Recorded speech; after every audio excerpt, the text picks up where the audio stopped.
portal. You never know what's going to be coming out of the Syracuse men's basketball program, but you have to start with lacrosse.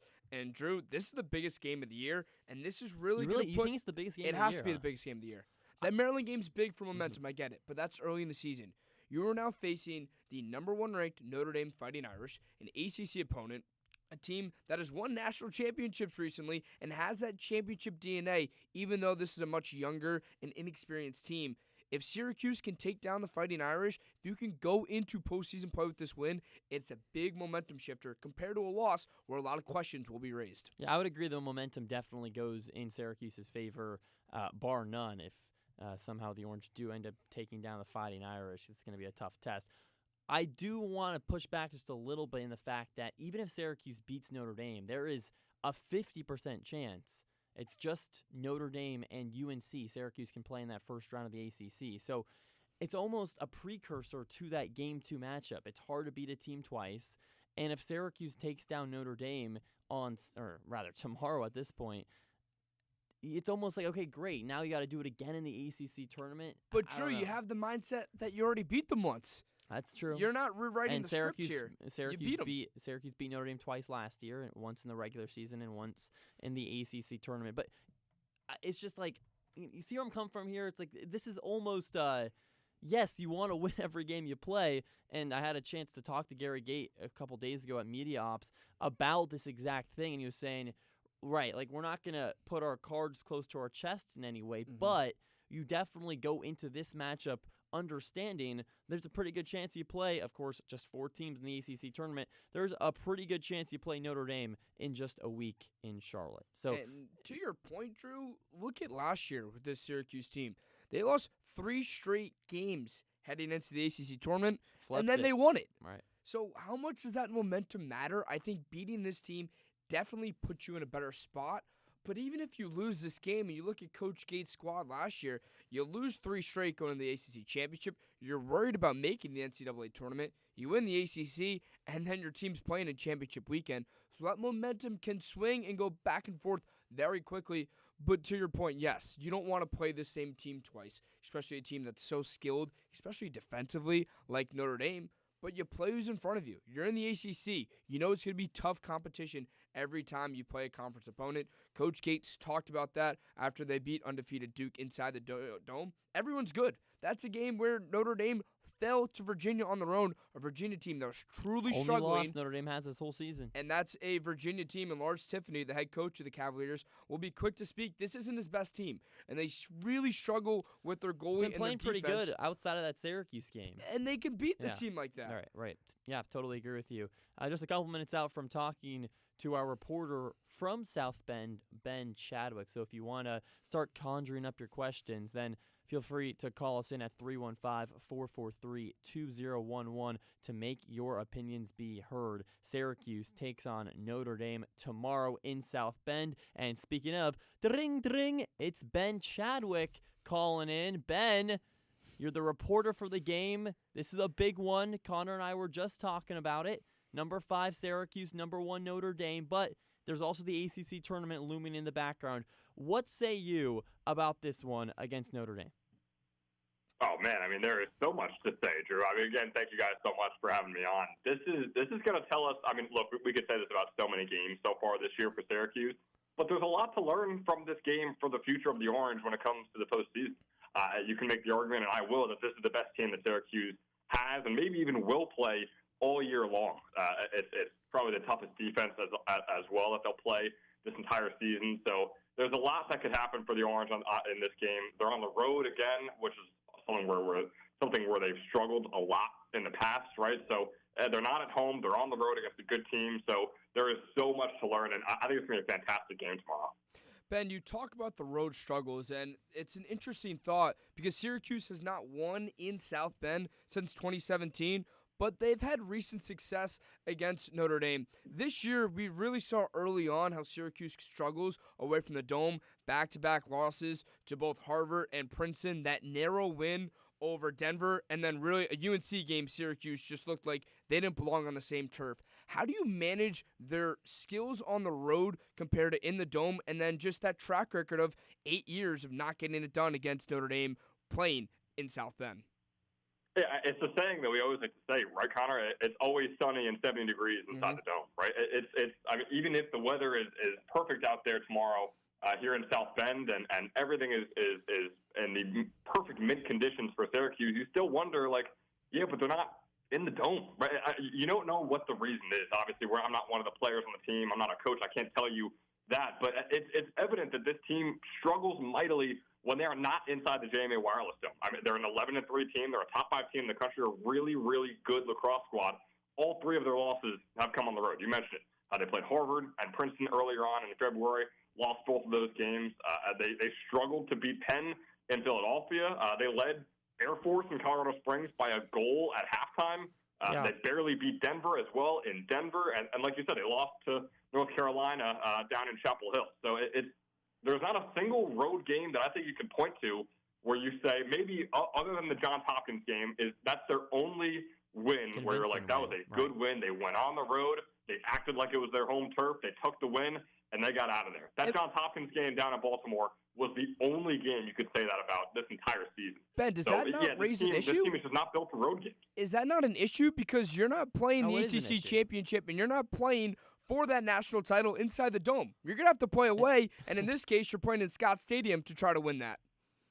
Exactly. No, you're not. Yeah, exactly. None of these games, you might have one game inside the dome at the very start of the NCAA tournament. Other than that, everything is away from the dome. It might not be a home field advantage for the other team, but, I mean, if we're being honest, I don't think that's really the case where the fans are getting in the head of Syracuse in these games. It's just simply they're away from the turf they're so used to playing on, and for a really jarring reason, that has had a big impact on them. Well, Ben, you talk about the turf, right? UNC's home stadium, Dorrance Field, was real grass, and Gary Gay was talking about that and how it was challenging to go from turf in the dome to real grass. Notre Dame, they got turf.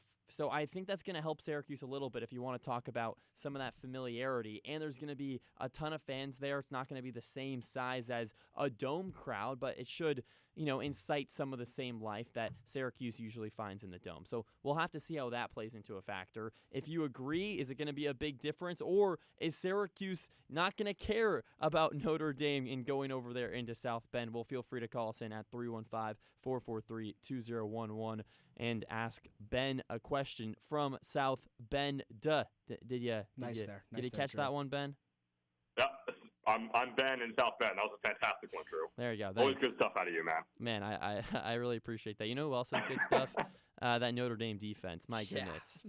Electric stuff. Notre Dame, the best in the ACC, allowing just 8 goals per game. Obviously, Ricciardelli, the goalie for Notre Dame, kind of highlights that defense. Ben, is this the best defense in the entire country? Because for my money, it has to be. 100%. I think it absolutely is. I think you mentioned a big name right there, Thomas Ricciardelli, the goalie. I would make the argument that he is either the best or second best goalie that Syracuse has played all year. Right? They went over to Denver and played a fantastic goalie over there against Grayson Manning. He was really, really solid as well. But no, Ricciardelli, I mean, he's the foundation of this defense.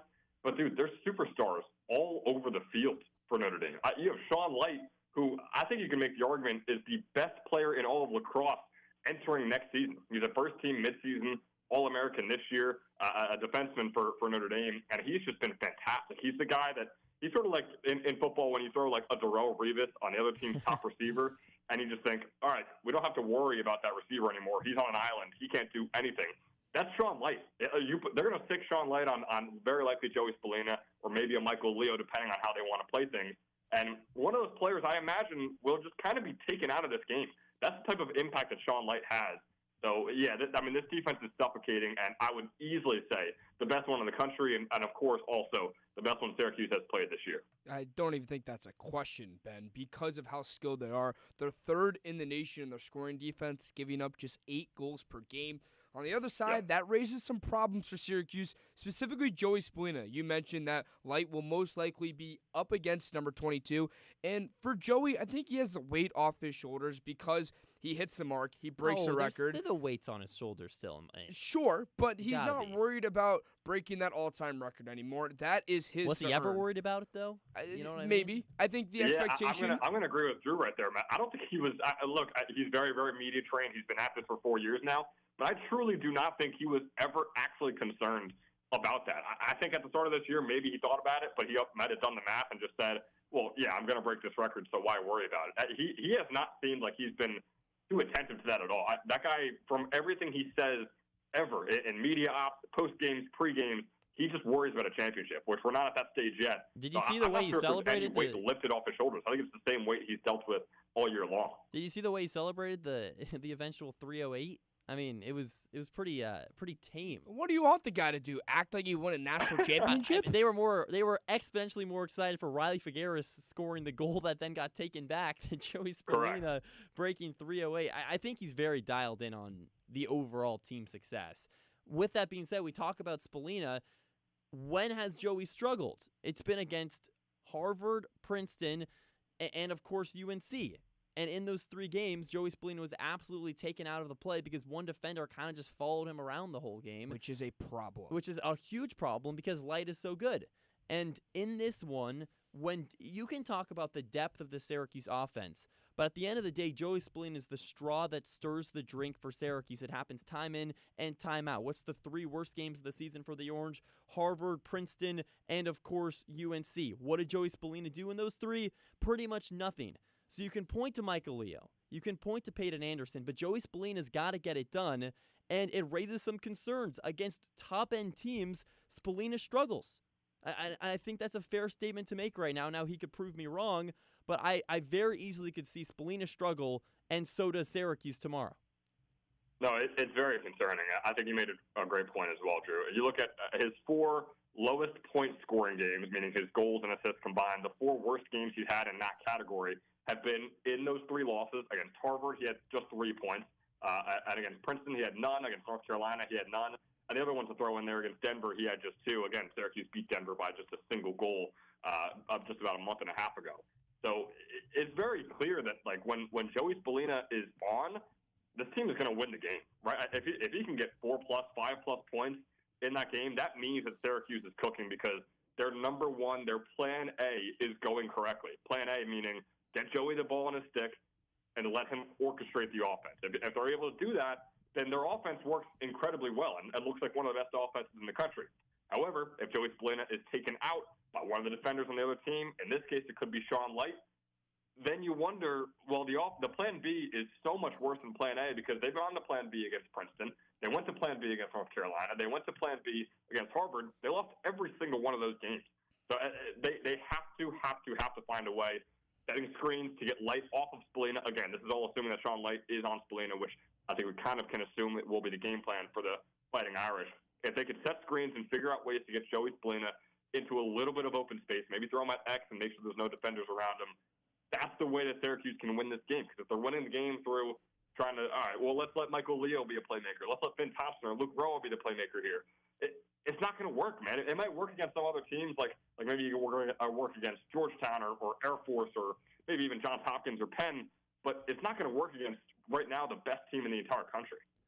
Ben Chadwick reporting for WAER all the way over in South Bend, calling in with Connor McGann and myself, Drew Albach, here on SportsNite up until 9 p.m. Feel free to interact with us at WAER Sports Talk on X and on YouTube. We talked a little bit about Richard Daly, kind of moved off of him, but if you want to boil it down, I think the Richard Daly versus McCool matchup, that could be the difference maker. There's one more, Ben, that I think might be bigger, and that's 2 people not even playing in this game. Okay. I think Gary Gait versus Kevin There you Corrigan go. is a matchup that we're not really talking about. And for this Syracuse, I think besides a couple games, has the better coach, has the coach more prepared. I think every time Syracuse matches up against Notre Dame, they're the underdogs because of the head coaching battle, Ben. Yeah, and especially this year, too, with the head coaching battle. It's not a year where, in years past as well, one side has always had one thing that they can hang their hat on and say, we are better in this area than the Fighting Irish. Or Notre Dame could say, we are better in this area than the Orange. It's the same case this year, guys. Syracuse, flat out, does have the better offensive attack than Notre Dame. But the problem is, in every single other area of the game of lacrosse, Notre Dame has the edge. Defensively, by a landslide. Yeah, I wouldn't even say in front edge. of Page with their goalie, by a landslide, if we're being honest. At the faceoff X, by a landslide. Right? Tyler Spano has been a near 60% face-off win rate guy for Notre Dame this year. And John Mullen, as we know, he was a preseason second-team All-American. He's struggled, right? He's just over 50%. He's in like the top 40, top 50 range in the country right now, which of course isn't bad, but it's also not good. So Notre Dame has the edge in every single area. But now, like you said, Connor, it's a matter of can Gary Gait win this game for his team by focusing on how do we exploit how good our offense is against everything against the other side. I know their goalie is great. I know their defense is great. But we know our offense is great too. How do we make sure that that is seen and that has an impact on the game? I think that's what it's going to come down to. Gary needs to find a way to make sure his offense still stands out despite the tall task. I don't even know if that's 100% Gary's job necessarily. I think Pat Marsh is, the offensive game plan guy. And, he was asked, Gary Gait was a couple days ago, about Joey Spallina, and do you game plan how to break Joey Spallina out of that kind of one-on-one defense that so many teams have matched him up against. And he pretty much pointed it over to Pat March, who has done a really good job with the Syracuse offense, but you could argue hasn't really cracked the code yet to when Joey Spallina is shut down, how does the offense keep running? I'm interested to see how that happens against a Notre Dame team that Syracuse could realistically play once, maybe even twice more this season. I mean, that's a realistic possibility. You play him in the ACC and then the NCAA tournament. How can Spallina navigate his way through, and how can Pat March really, direct a game plan to give Joey Spallina that edge? I'm interested to see how that happens. I think we touched on that before too. It's a matter of finding a way to get the best defenders from Notre Dame off of Spallina. Whether it be Sean Lane, I think Will Donovan is a name we have to bring up as well, the long stick defensive midi for the Fighting Irish. Also a midseason first-team All-American inside the cross. So it just bodes to the fact that this defense is incredible, and there's two absolute superstars on this defense as well. So it's finding ways to get them off of Spallina. Now, Joey Spallina is one of the most talented lacrosse players playing the game right now. Is he capable of shaking free of Light or shaking free of Donovan by himself? Of course he is. But you can't rely on that over and over and over again throughout a 60-minute game. So it's a matter of finding ways to get Spallina away from them without him having to worry about them himself so that he can orchestrate the offense. I think that's the best way for Syracuse's offense to go about this. So to not only score, but also get the ball into your best player's stick, Ben, simply put, if Syracuse does X, they will leave South Bend with a win. What's the department they have to focus the most on and win the matchup over the Fighting Irish? Yeah, not to sort of contradict myself, I don't think I am. I just talked about how important the Syracuse offense is standing out because that is the most talented unit they have. And, of course, everyone is going to want to talk about the unstoppable force versus the immovable object. In this case, it's Syracuse's offense versus Notre Dame's defense. I think on the other side of the field is actually where this game could be decided. Oh, no, totally disagree. The Syracuse defense has not been incredible. They have not been horrendous by any means either, right? The Syracuse defense has been solid. They're a near top 15 unit in the country, allowing about 9.5 goals. And they're going to play solid again, Ben. I think you can't bank on that. The Notre Dame offense is nothing special to me. I think it's going to be one in that offense versus defense. But, I mean, I don't know. That's just my take. No. The Notre Dame offense is nothing special, which is exactly my point right now. This is where you can – look, Notre Dame won a game 7-6 against Duke last week. That's the type of game that Syracuse needs to happen. But if Jimmy McCool can step up, if the defense can step up and make sure Notre Dame only scores 7 to 8 goals, then the door is wide open for the offense. I mean, I don't care how good this Notre Dame defense is. A Syracuse offense is going to score 9 to 10 goals every single game. Scored 5 goals against Notre Dame. It is not a given that Syracuse is just going to walk in there and score double digits. Not at all. But it also could be a given that Syracuse can stop this Notre Dame offense that isn't all that special. Again, they've won games with just 7 goals before. They won games with just 9 goals against Michigan, 9 goals against Ohio State. Right, Syracuse can hold them to a low enough amount where the offense doesn't even need to have an incredible game, just a decent enough game, and they can still win the ball game. Yeah, I see where you're coming from. I do think at the end of the day, it's gonna come down to can Syracuse's offense crack the code of that Notre Dame defense, but that's just my take. They can't. I'll answer your question right now. They can't crack the code of Notre Dame defense. No one will be able to. But you do not know that right now. This is they could score against the best goalie in the country. We both agree in Denver. although was that the greatest game from the offense? No, but they still got it rolling. They could put Maryland really to the side as the number 1 team in the country and put 11 on them. This is a Syracuse team, especially offense. A lot of those games were played at home, yes, but once they find their identity and they don't get off a slow start in the first quarter, they can put up 15-plus goals against anybody. Man, I think we're Not talking against in some type Notre of. Dame. I think you guys got to realize how good this Notre Dame defense is. I totally agree. It's I not mean, going to be 15. It's the same Notre Dame defense that Right. lost to Virginia on the road. If Virginia that can was a put up low-scoring 11, game. can Syracuse not? Yeah, dude, we're talking about 11 goals like it's 20. If Virginia can put up 11, man, oh man. I mean, dude, 11 goals is not impressive. And you can make the argument that Virginia's offense might be better than Syracuse's offense. I mean, Syracuse's offense is not the best in the Didn't country. show it in the Their dome, Ben. defense Didn't show is it in the best dome. in the country. Did not show it in the dome when it played against Syracuse. Well, Virginia's defense isn't the best either. So that bodes well. Look, I mean, we could talk about, this team beat this team, so that means this team will beat this team all day long. But then, I mean, you can go all the way down the list, and eventually Jacksonville is winning the national championship. Sure. Right? Yeah. I don't want to play that game right now. I want to talk about the Syracuse offense versus Notre Dame defense. They will not crack the code. They can score 11 to 12 goals, maybe, but that's not going to mean that they crack the code of the Notre Dame defense. I think if you score double digits, that's a success in my book. But hey, we'll have to wait and see what happens tomorrow. Notre Dame and Syracuse tomorrow at noon. It's Ben Chadwick, our reporter, all the way from South Bend, giving us a nice visit here on 88.3. Drew Alba alongside Connor McGann with you until 9 here on SportsNite. Feel free to interact with us on X and on YouTube at WAER Sports Talk. Something that we open the show with, Ben, and I want to get your takes. This game that Syracuse plays against Notre Dame, I don't think is, yes, it's huge for momentum, but outside of that, Syracuse could very easily play Notre Dame in less than a week from tomorrow. So does it really even matter what the outcome is for Syracuse? Because you know the old adage, it's hard to beat a team twice. It does matter, but nowhere near what it could have mattered if, like, the Duke team was also 2-1 in conference play, and Syracuse needed to win this game to ensure a ACC tournament bid, right? But where this game does matter is that it gives Syracuse a shot at that number 1 seed, which AKA means it gives Syracuse a shot to play Virginia, which is very clearly, in my opinion, the 4th best team in the ACC.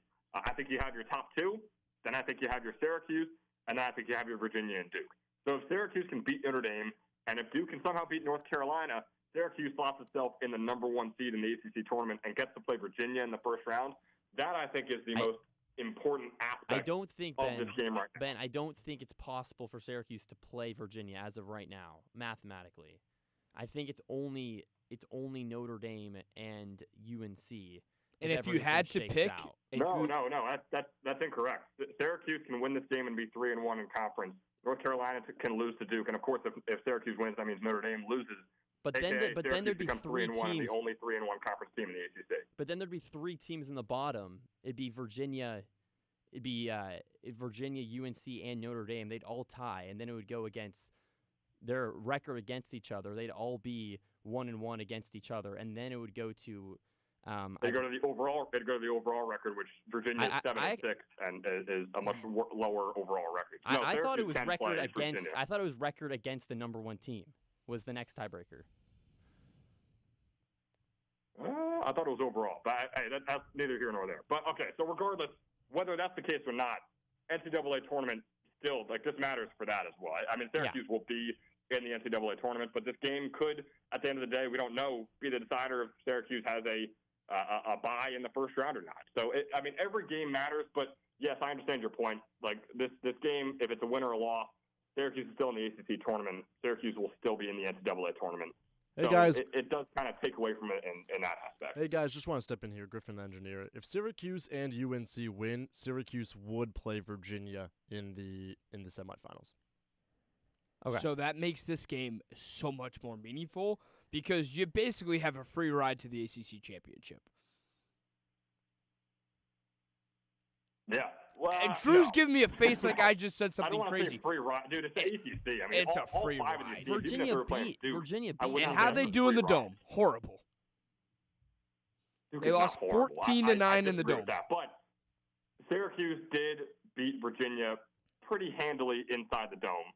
so it bodes better for them. Again, they would have to play Virginia away from the Dome if they played them in the ACC tournament. So who knows what would happen in that game? We all know how horrendous Syracuse has played on the road this season for their own standards.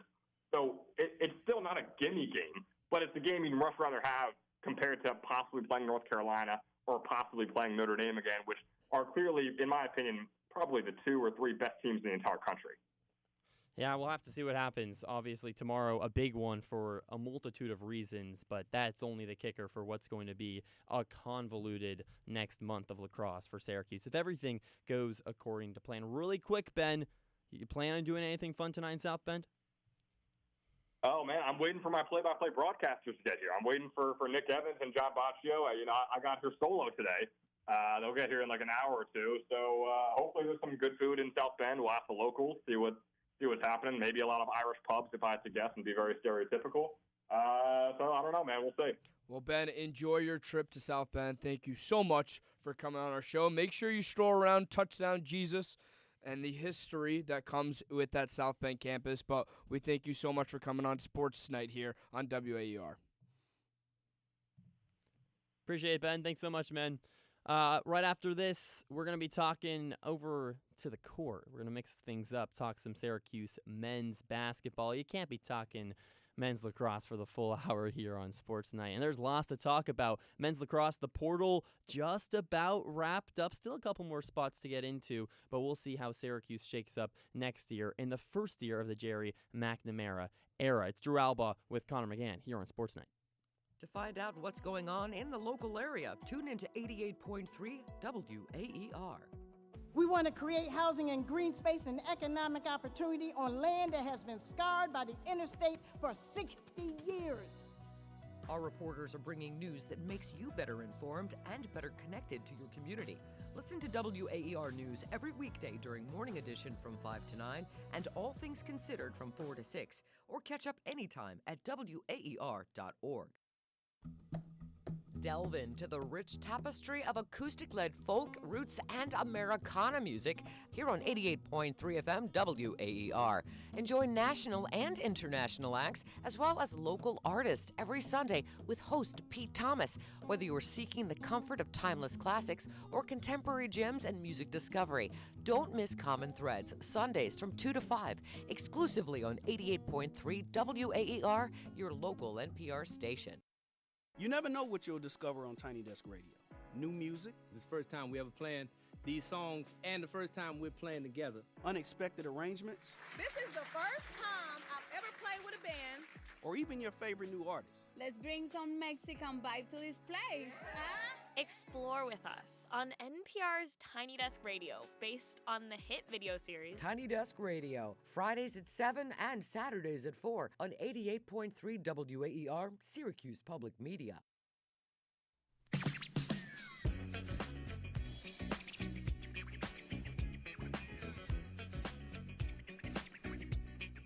It's Friday night, and you're listening to SportsNite here on WAER 88.3. Connor McGann and Drew Alba breaking down everything Syracuse athletics up until 9 o'clock. We're talking Syracuse sports, so we got to talk Syracuse men's basketball, and a lot of moves made during the transfer portal window. Call us at 315-443-2011 if you want to share your thoughts on how Coach Jerry McNamara is building his roster. Also, interact with us on social media at WAER Sports Talk on X and on YouTube. Well, we all knew coming into this new era, dare I say McNamara, There you go. of this team that it's going to be different. But I don't know if people really expected it to be what it is right now. Syracuse right now is planning out their starting five, which right now looks like a McNeese transfer, a Siena transfer, 2 returners, and an Appalachia State transfer. Drew Albog, I'm going to be honest with you. I thought some Power 4 or Power 5 player was going to headline the Orange team next year. Yeah, there was not one guy you can really, hold your cap to and say, this is the guy that Syracuse is going to lean on to take him to the promised land, right? We're going to know if Jerry McNamara can coach pretty quickly because Is that not a problem? no, it is. I want to say that a little quietly, but what are we doing? I 100%. And, I like Luke Wilson. I think he might be one of the better pickups right? This is a Sun Belt Defensive Player of the Year. Drew, he's 6'9". Oh, what's wrong with that? That can't be your center. It can, right? Is it gonna work? There's just so many question marks for a team that has to big have athlete, definitive answers. Luke Wilson really reminds me of Syracuse's situation this year, right? A center that is he a center that can't really shoot from the free throw? Like William Kyle has a lot of familiarities with Luke Wilson. He can go up there, slam dunk the ball at the best of him. 46 slams. That's the third best in the Sun Belt for Wilson. Really good defender, but just a tick undersized at that center position. We'll have to see how that really shakes out. But for my money, the biggest problem right now is the point guard position, right? I mean, Syracuse, after losing Nate George, you go and get Dual from McNeese. But even that, it's like he's the guy. He's the motor to maybe the most important position in basketball. I'm not too sure. It's a guy that averages just over 8 points, under 3 rebounds, and 4 assists. But there has to be something Coach GMAC saw in his play. He had a good performance against Vanderbilt, 16 points, 6 assists, 3 rebounds in the first round of the NCAA tournament. But I agree. As much hate as Nate George got this year, and did he live up to his potential? Absolutely not. But is this an upgrade? I don't think so. Oh, no, it's not. And I'm going to go out on a limb. I think every single starter from Coach Adrian Autry's last team is better. Nate George, Nate Kings, J.J. Starling, Donnie Freeman, and William Kyle. If any of them came back this year to Syracuse, they would be better than the player that's currently in their position. That's a problem. Yeah, right. And there's a lot of speculation we're doing right now, sure. Like, we don't know entirely what we're going to get. I hope we're wrong, but I hope we're wrong as well. This is what the numbers are saying. I do think on paper, the guys have less talent. Now, maybe. Easily. But I don't think Syracuse really ever gelled together, and that's just as important. Was Donnie Freeman the guy you wanted the ball with? The ball in his hands the last 30 seconds of the game? No. And I don't care if he's a 4, 5, or 10 star. It doesn't matter. If you give the ball to Donnie Freeman at the end of the game, go get me a big rebound, go get me a big bucket. I didn't trust Donnie Freeman. Am I saying I trust Gavin Doty? I'm not saying that. But what I'm saying is at least these are guys that Jerry McNamara went out, sought after for a reason. And at this point, you got to go with coach. I think GMAC... We're going to know pretty quickly, was GMAC the right hire? Because year number 1, college basketball can flip on a dime really quickly. And if Syracuse is another sub-20 win team, middle of the ACC, question marks are going to get raised yet again. And GMAC's going to have to shake up the lineup yet again. So we'll have to see what happens this season. But you're right, from a talent perspective, this is not the most talented Orange team we've seen over the last few years. And in his introductory press conference, Coach McNamara talked about the importance of retention. The 2 key players coming back this year for Syracuse is, of course, guard Kyan Anthony and forward Sadiq White. 2 freshmen who came in with a lot of potential, did not live up to, I would say, the predictions or the stereotypes that we put out. I thought Sadiq White was going to be a first-round draft pick. I mean, with his recruitment ability and then Kyan trying to live up to his dad's name, I thought these 2 players could have been one-and-dones. They, of course, are back for another year. I think one thing we have to give Coach GMAC credit for is having both these players come back. Because as we saw with Donnie Freeman and the rest of this lineup, there's money elsewhere. And in the age of transfer portal and NIL, they could have easily left. There's something that both of these players saw in GMAC and this new era for Syracuse men's basketball that made them believe and stay in the 3-1-5. Yeah, and there's probably some sort of NIL package that we don't, necessarily know about that was still offered, because if you're going to get offered 6 figures more at a different school, you're probably going to take off regardless of who the coach is. But you're right? At least you keep Kyan and Sadiq to kind of carry over some of that, Orange identity, quote unquote, that, I'm not even convinced you want to have necessarily, but from last season over to this one of those main guys that Syracuse lost was, of course, Donnie Freeman. He goes over to St. John's just a few days ago. I was a little surprised. I thought Freeman was going to end up at Kentucky, but turns out he's staying here in New York. I thought it was an absolute lock for him to go to Kentucky with all the reports, the money, playing in SEC.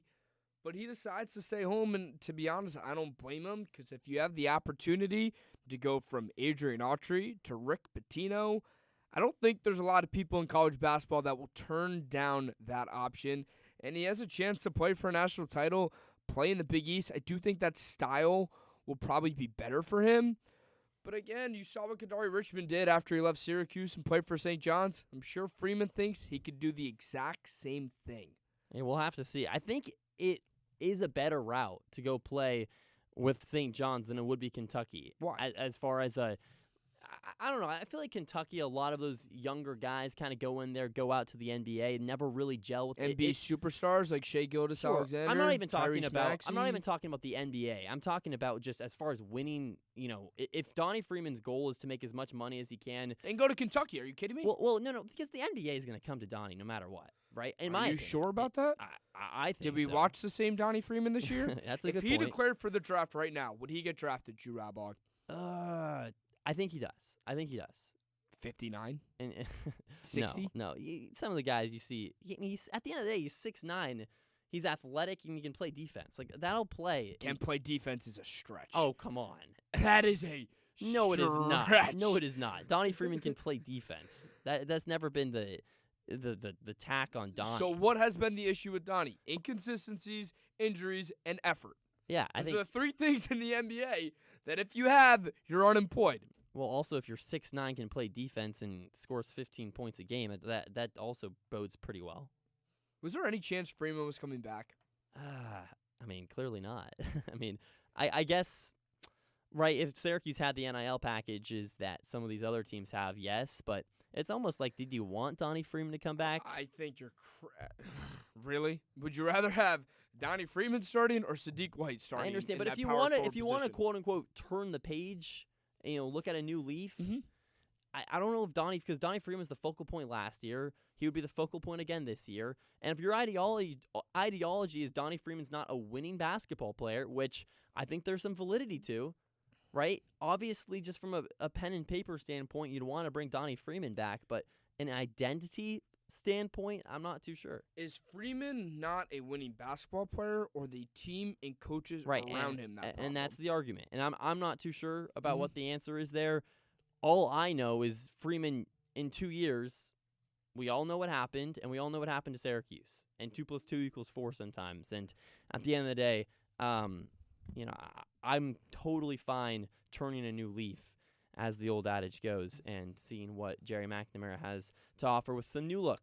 Bring in Kai and Anthony, bring in Sadiq White back from last season, and that's that. With the new look, and it happens every year. We saw, of course, what Coach Will Wade did from McNeese to NC State, and now jumping back to LSU. I'm sure some of those NC State players will be following him to Death Valley. Is that a same problem for Syracuse right now with Coach McNamara of there's a lot of Sienna involved in this lineup, and I don't think we would ever be saying that sentence under the Boeheim era. I do think that's interesting to when you look up and down the lineup. Yeah, there is a few Sienna guys, right? Arguably our best player is coming from that. Yeah, for sure. And you can make the argument Gavin Doty is. I really like Mamutovic, right? Mark Mamutovic, the Slovenian guard who just 19 years old, but he's played with the Helios Suns in the Slovenian Liga these past couple of years and averaged double-digit points, shot 50% from behind the arc. I think he could be a pretty big deal against, he's already played those bigger guys, 30-year-old big basketball players.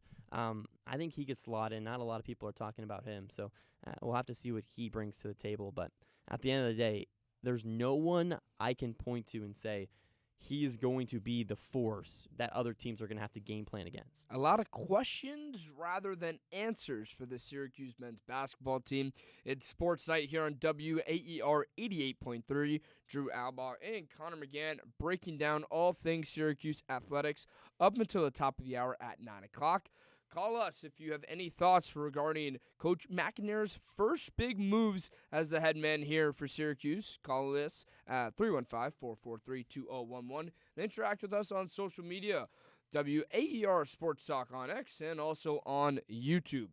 You enter in next year, and there's going to be pressure no matter what because of what this program is right now.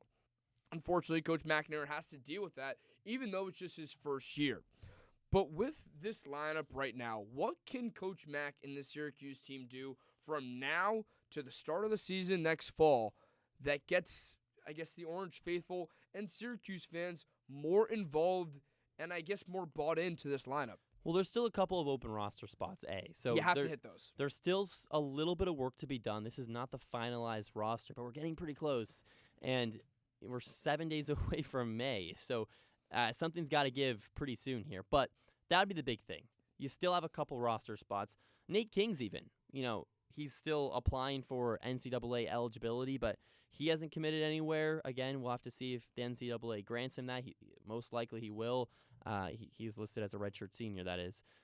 So maybe Kings comes back. That would be huge. I love Nate Kings. I think out of everybody from the starting lineup last season, if you want to point to one guy to bring back, it would probably be Nate Kings. So you bring him back. I think that would be big, but we got to hit. You got to hit in these next two openings in the roster construction, because right now I just don't think the talent is deep enough to compete not only in the ACC, but the end goal, which is the country, and making that NCAA tournament that has avoided Syracuse for now 5 years. And Drew, I hope we're wrong, but I think the mindset that both you and I share is common because of the no big splash. I think last year when you get Nate George and you saw his production, and then Nate Kings, you're just building this lineup, but as you mentioned, it never really meshed. Will this team mesh? Only time will tell, but I do think the importance of bringing back two young stars in Kyan Anthony and Sadiq White can elevate this lineup because they know what losing's like. They know what it's like to go out in Vegas and get embarrassed against both Kansas and Iowa State. They know what Kansas it's like. was closer, but yeah, Iowa State was really bad. Sure, but in no individual's eyes that are associated with the Syracuse men's basketball program was that trip out to Vegas successful. Congrats. You went to overtime against Houston. You lost the game. You could have won both. Yeah, you're right. Not a success. And they had that feeling that but you they just had that showed. chance. Yeah, they did. And I hate to harp on last year because at this point it's water under the bridge, but you somehow take down Houston. You flip that game, and the Kansas game was a single-digit loss, I believe. You flip those two, and the season's completely different. I mean, and it's a lot of what-ifs, but when you really boil it down, it's not a lot different. Like, Syracuse had a shot at the end of regulation to beat Houston and didn't even get a shot off. And Donnie Freeman wasn't even playing in that one, so I can't blame him there. But you want to talk about just a team with no direction. I think that was one of the prime examples from last season where it's like, all right, I think Adrian Autry's time is done. And in a spot like that, I think Jerry McNamara, I would trust again, I haven't seen a lot, but what McNamara did with Siena and what he did against that Duke game. It's not hard to win at Siena. But that Duke game, can you agree that was impressive? Great. It was very impressive, but that's 40 minutes of basketball. Have you ever seen Adrian Autry make a game plan like he did against Siena? A game plan with Duke. 0 substitutions? Oh, I hope Syracuse uses the bench next year. It almost worked, Connor. You're right. And that was a Siena team that had a bunch of injuries at that point in the year. And if you really boil it down, I don't know how. There was that one guy he ended up taking him, for 40 seconds at the very end. That's impressive, yeah. Yeah. The game plan was solid, I think. I think the biggest thing for Coach McNamara, especially with this lineup, you need to play meaningful games in the Dome, and you need to play meaningful conference games in the later half of the season. Yeah. January and February must be games that are important because Syracuse fans and the university in general is just destined for winning. That's why you bring in athletic director Brian Blair. That's why you make the move to go back to GMAC to win. And this lineup has a lot of pressure and expectation on them. But to do that here on the Hill, it's imperative, and that's what makes you like Carmelo Anthony and a legend if you can make that done. Going from the court back to the field, it's ACC tournament time for Syracuse women's lacrosse. We'll recap their matchup against North Carolina on the other side of this break. You're listening to SportsNite on WAER 88.3. Hi, I'm Laurel Wamsley, and I cover personal finance for NPR. That means I report on some of the questions that might keep you or your loved ones up at night. Like, will I ever be able to buy a home? What about retirement? As interest rates drop, where should I put my money? Economic headlines can be confusing, but NPR is here to help you make sense of them. To support this coverage, please donate to the station today. Here's how. Visit WAER.org to get started today. WAER's weekly e-newsletter is back and it's keeping you in the loop. Get the week's top news, Syracuse sports, new podcast drops, and events happening around Central New York all in one quick read. Subscribe to get this week's top stories, new podcast episodes, and more in one convenient place sent every Friday. WAER's weekly e-newsletter, In the Loop, is sent straight to your inbox every Friday. Sign up to receive our refreshed and redesigned e-newsletter, In the Loop. Stay informed, stay connected, and stay in the loop on WAER.org. Sharing your message through WAER shows your commitment to both quality and community. As a business sponsor, you'll connect with some of the region's most influential decision makers, while ensuring your marketing dollars are going further. In a crowded marketplace, a genuine personal connection can make all the difference. Become a WAER business sponsor today and stand out. Learn more at waer.org/sponsorship.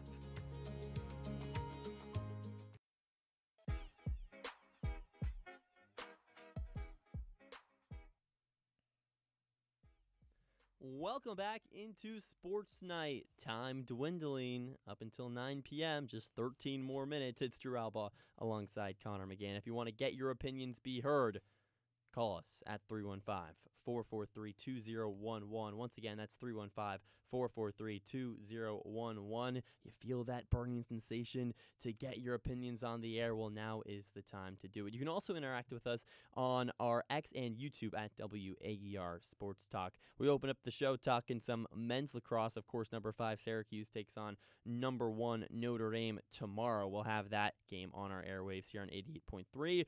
And then we had a little discussion about men's basketball, the thick of it right now for Syracuse Hoops. We were talking about it. Jerry McNamara, still a little bit of work to be done. We'll have to see how that unfolds. But we know how this one unfolded for Syracuse women's lacrosse in the ACC tournament. Once again, it's the Achilles heel for the Orange UNC that takes down Syracuse.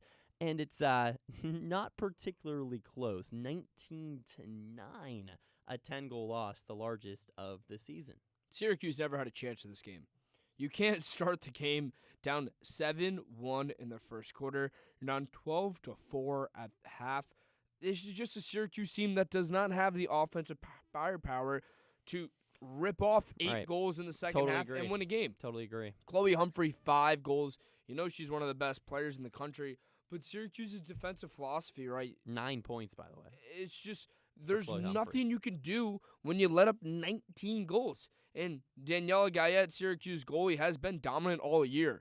And sure, you're on the call for that Yale game where she was the reason they won that. And Virginia could be another argument. And this is just the problem again with the Syracuse team. Both sides just seems to never click. Do they have the 13-5 record and they'll make the NCAA tournament? Of course. But to beat these really good teams and that upper echelon of the ACC in the country, you need your offense and defense to be on the same side, and I just have not seen that recently from Coach Thorpe's team. By the way, Guyette finishes with a save percentage, close your ears if you don't want to hear this one, 29%. Yeah, that's low. That's not exactly good. I would definitely shade on the side of really, really bad for Syracuse. Luckily for the Orange, the season isn't over by any means. Syracuse has locked down pretty much, I mean, not officially, but locked down a spot in the NCAA tournament. We'll have to see if the Orange do get that first round bye, if it's played in the Dome. We'll have to see what happens there. With that being said, still a lot of work to be done, obviously, if you want to go all the way to the top. A 10-goal loss to North Carolina, a tough one to stomach, and really nothing went well for Syracuse. Lost the draw control battle 21-9. Shots on goal 27-15. There was really not one unit that you can hang your hat on and say Syracuse was better than UNC today. And that's something that's definitely concerning because at the start of the game, you would at least say, okay, Syracuse's defense, you'd probably give the edge over North Carolina. I don't even think you can say that anymore because UNC put up 19 goals against Syracuse. 19. And it's 8 in the first quarter. 8. It's not even like they got off slow. Which it's just Yale scored 5 in the whole game. Virginia scored 5 in the whole game. North Carolina scored 8 in the first quarter. And we knew after the first 3 games suffering losses that this was going to be a learning year for Syracuse. Is it their most talented roster? No, but they did rip off that winning streak and got momentum back. The problem is leading into the NCAA tournament, this offense has just lost its identity. 9 goals against North Carolina, 11 versus Virginia. They went to Chestnut Hill and put up 4. Yeesh. You can't win if you don't score. That makes me want to throw up in my mouth a little bit. That's bad. And especially when your leaders like Molly Guzik, Jolie Carmelli, and of course Emma Muchnick, when they're not going, you really can't find offensive production outside of that group. I 100% agree. This is a Syracuse women's lacrosse team that all the momentum in the world, 12 straight wins, and then it gets kind of stifled in that really bad loss to Boston College, who, by the way, gets destroyed in the first round. I believe it was Stanford, which kind of goes to show that, I don't know. So this Syracuse women's lacrosse team, still some work to be done. Once again, season not over, but this is definitely a step in the wrong direction. A 19-9 loss to UNC, which effectively, or doesn't effectively, it does end Syracuse's bid at winning that ACC. It's Drew Alba alongside Connor McGann on SportsNite. Just 8 more minutes remaining up with you until 9 p.m. If you want to get your opinions in, you're running out of time. Call us at 315-443-2011. You can also interact with us at WAER Sports Talk on X and on YouTube. Leave a comment. We'll make sure to react to that as well. Syracuse women's lacrosse loses to UNC by 10. The top 8 seeds host a game in the first round. And we know how big of an advantage the Dome is for Syracuse. Connor, right now, Syracuse is right on that top 8 bubble. It's going to be interesting to see if SU does slide into that top 8. Unlike the men's team, this is a Syracuse women's team who can win on the road. They're 6-2 Right. away, 6-2 at home as well. But as you said, that home field advantage, we saw it last year with Syracuse men's lacrosse. That comeback win against Harvard, they don't come back if that game's played at Harvard in Boston. No. Yeah, they win I would that game agree. because of the Dome crowd. I would agree. Syracuse women's lacrosse is looking for that same luxury, and it's going to come down to the numbers because, as you mentioned, Drew, they're right there on the cusp. Will they host a game, or will they be traveling elsewhere? Offensively for Syracuse, really the only thing that went well, Emma Muchnick finished with a hat trick. She started to really turn it on at the end of the season here, although that Boston College game, you can kind of push away for all Syracuse players involved.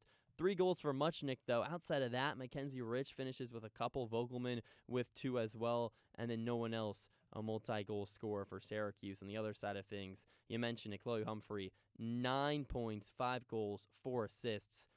Her alone has as many points as Syracuse had goals. You know that's a problem when one player puts up the same production as your entire lineup. And I think UNC is by far and away the best women's lacrosse team in the country at this point. Got to be, right? It's not even close. Yeah. And I think for Syracuse, what can you take away from this game?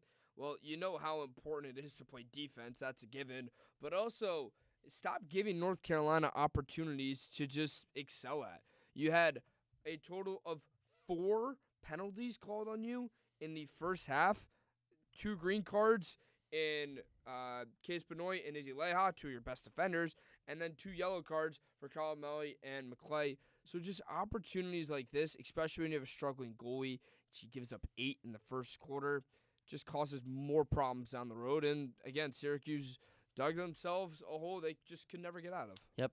Syracuse is going to have to figure it out sooner rather than later, just a couple weeks away, of course, from that NCAA tournament. The Orange lose to the Tar Heels 19-9 in the ACC tournament. Wrapping up shop here on SportsNite, just 5 more minutes remaining. It's Drew Alba alongside Connor McGann. Before we get out of here, Connor, I know you're a big Giants fan, and there's something happening right now that's, of course, taking the sports world by storm. And it's not even a game that's happening. It's the NFL draft.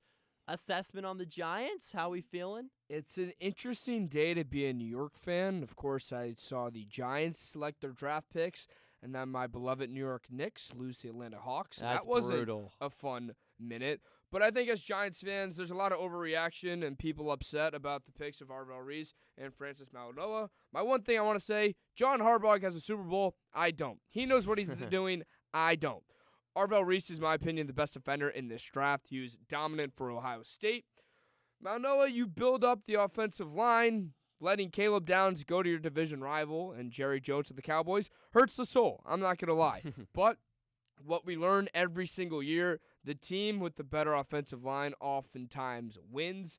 I've seen a lot of failed offensive linemen as my time as a Giants fan, Evan Neal, Eric Flowers, but I've seen some successful ones like Andrew Thomas. So I hope those two pan out, but you never can go wrong picking an Ohio State defender, and you pick their best player on their team. Sonny Styles, of course, 111, and then Caleb Downs, the anchor in the secondary as their safety, went to the Dallas Cowboys. To finish up here, Drew, you don't really have to care about the draft because you got to see your team watch a Super Bowl. But they did make an interesting pick at 32. Seahawks. What's your thoughts on Seattle's assessment of the draft? Hey, Jadarian Price, we're taking backup running backs all of a sudden in the first round of the NFL Backup to draft. the best running back in the league. I know, and I like the pick, right, after losing Kenneth Walker in the offseason. So we'll have to see how that goes. Colton Hood, by the way, cornerback drafted for the Giants at 37 overall. So the NFL draft continues to roll on, as does all sports. And this is one of the best times of sports. I mean, it has to be, right? April is the best year for sports. You have the best month. There you go. You have the March Madness Championship. Yeah. You have the Masters. Keep going. NFL playoffs. Right. Or NBA playoffs. NHL playoffs. The NFL draft. You can't ask for much more. And it's Drew Albog and I breaking it all down SportsNite. And we got lacrosse. The heat of lacrosse season. So I agree. April's right up there with the best of them. It's Drew Albaugh and Connor McGann here on SportsNite. You don't have to wait long to tune back into the 8s, though. Syracuse, number 5 Orange, takes on number 1 Notre Dame. It's men's lacrosse at noon tomorrow. Nick Evans and John Baccio on the call. Tune into McClurg Remodeling Countdown to Face-Off at 11:30 with our engineer. And tomorrow will be host Griffin Bloomstein leading the ship. The double overtime goes until 4 p.m. with Nick King and Dan Papillo. A few thank yous to hand out before we sign things off. To our producer, Timmy Weiss, thanks so much for engineering everything behind the scenes, making Connor and I look good. Griffin Bloomstein, clicking all the right buttons at engineer. Ben Chadwick, who got his opinion in all the way from South Bend. Not all opinions that I'd agreed upon, but still, it was nice to hear Ben Chadwick's friendly voice. And, of course, Nick Zuppi and Zach Ventola, our WAR desk members today, who helped everything behind the scenes. Thanks so much, everybody. It's SportsNite here on WAER.